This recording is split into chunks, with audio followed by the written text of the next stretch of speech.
bariwul. waaw il faut parce que bañ fi defee modification règlement intérieur assemblée. xam nga député yi ñoo def seen résolution indi mooy jamono yu nguur gu fi nekkoon avant ñuy tas assemblée bi. ba ñu indee seen modification yi comme loi la dañ ko war a promulguer.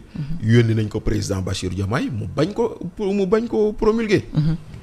mais délai bi ba mu jàllee c'est le président de l'Assemblée qui l'a promulgué. donc loolu y a pas un problème à ce niveau. Alhamdulillah. il y a pas un problème à ce niveau. maintenant après lenn mooy des la ñu dugal ci proposition de loi est-ce que c'est conforme à la constitution ou pas. ñu attaqué au voilà bu boobaa nag si des députés estiment que la loi n'est pas conforme à la constitution. les députés de l'opposition même du pouvoir. du pouvoir de duñu yóbbu dara. non attends duñu attaqué dara. je ne sais pas ci Ousmane Sonko. moom c'est sûr. je ne sais pas maintenant aujourd'hui si des députés estiment que la proposition de loi bii ñu dugal.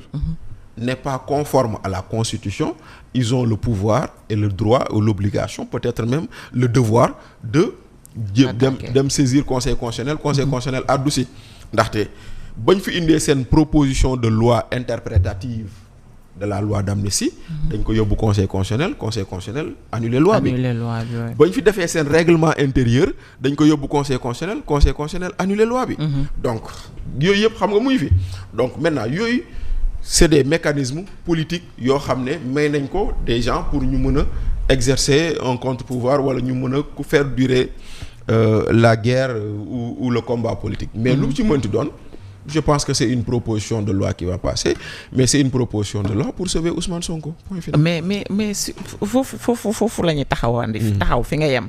pour sauver Ousmane Sonko boobu noonu man en fait c'est ce mot qui me dérange parce que Ousmane Sonko c'est l'homme bi nga xamante ne dafa am lu mu jaay askanu Sénégal dafa doon kaas ci ni nga xamante ne noonu la Assemblée nationale di amee ay députés yoo xam ne dañ fay nekkal peut-être benn nit c'est le leader politique du parti bi leen porté wala yi ni mel tey moom mu ngi nekk ci dans cette même situation Bachir où est la rupture bi nga xam ne moom la Sonko jaayoon askanu Sénégal aussi. waaw mais xam nga bu leen fàtte ni Sénégal nee chaque jour may leen la loi n'est que l'expression de la volonté de ceux qui sont au pouvoir xam nga dañuy jéem a gëmloo ni la loi est faite pour le peuple mais ñi koy voter seen bëgg-bëgg instant bu ñu nekkee au pouvoir loolu rek lañ traduire en loi.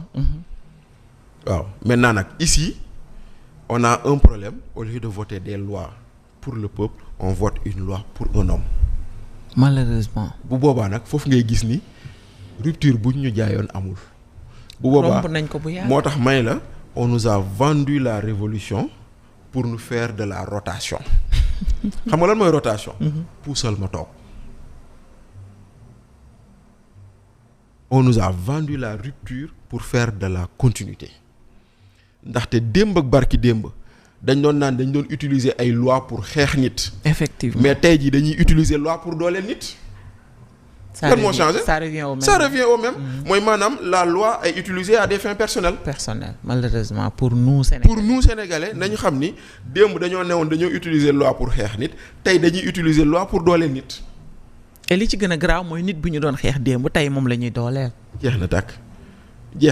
C'est paradoxal quand même. C'est pas paradoxal, c'est juste pour dire que les Sénégalais ont été embarqués dans de beaux discours et que la réalité a montré autre chose. maanaam luñ ñu jaayoon butéel bi luñ doon xeeñ. liñ naan li butéel li ne ci biir la saañ bi di xeeñ. waaw mais sauf que fii nii lu butéel bi di xeeñ. li saañ bi di xeeñ saañ bi xeeñu ko voilà ma ne ko li nekk ci biir butéel bi saañ bi xeeñu ko malheureusement voilà alors ñu dégg ko moom Ousmane Sonko ci le 3 avril mu def benn discours bu mag jàkkaarloog jeunesse bi waxaat leen ne leen encore une fois parce que yàgg na du wax bu bees waxaat leen ne leen dëkk bi jamono ji dinañu dem ci ay guddi yu méttee métti donc ba tey mu ngi leen di ñaanaat ñu gën a patienter ñu gën a xaar mais aussi ñu gën a serrer seen ceinture Bachir ndax kilifa war na jàkkaarloo toujours ak askanam di leen won ni solution amul et ñi war a wuti solution wax dëgg yàlla ñoom ci seen bopp dafay niroog amuñu solution daal.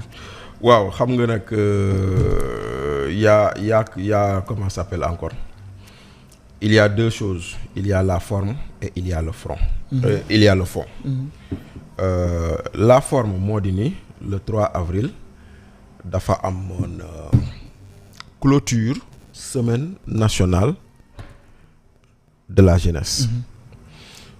tàmm nañ nag parce que maa ngi koy wax semaine passée Ndoumbelane may leen loolu ça fait partie des usages républicains bu président ubbee benn mbir premier ministre ñëw clôturer ko bu premier ministre ubbee mbir ministre ñëw clôturer ko. bu ministre ubbee benn mbir directeur général concerné ñëw clôturer ko wala secrétaire général donc loolu mooy usage.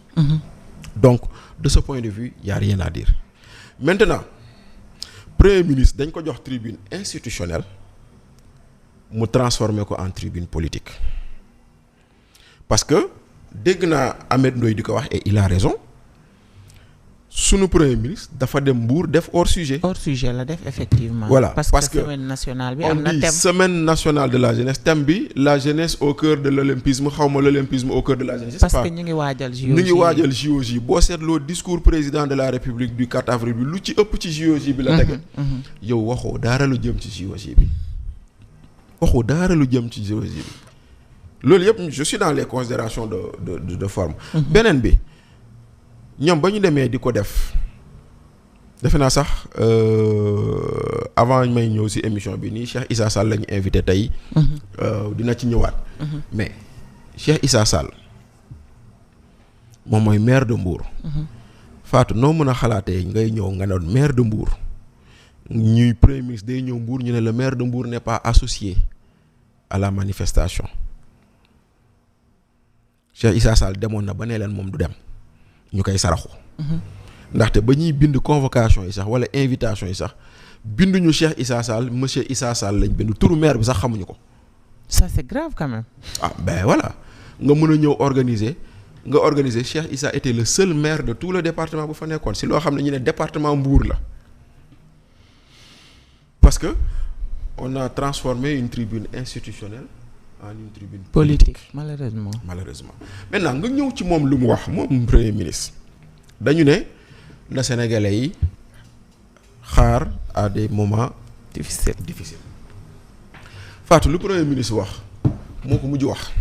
wallaay moo ko mujjee wax. ci benn borom xam-xam yi yëpp nee nañ leen budget 2024 exercice 2026 moo koy 2026 luy métti la. parce que dëkk bi dafa métti dëkk bi dafa taxaw dëkk bi amul xaalis te lu ñu war a si fay si boor dafa ñoo xoj. xoj nañ xoj bu méttee métti. loolu benn la ci diggante bi mu am lu génn lu bees loo xam ne ñun mën nañ toog Sénégal naan ça nous concerne pas. mais ngelawam dinañu concerner. oui. force mu laal ñu.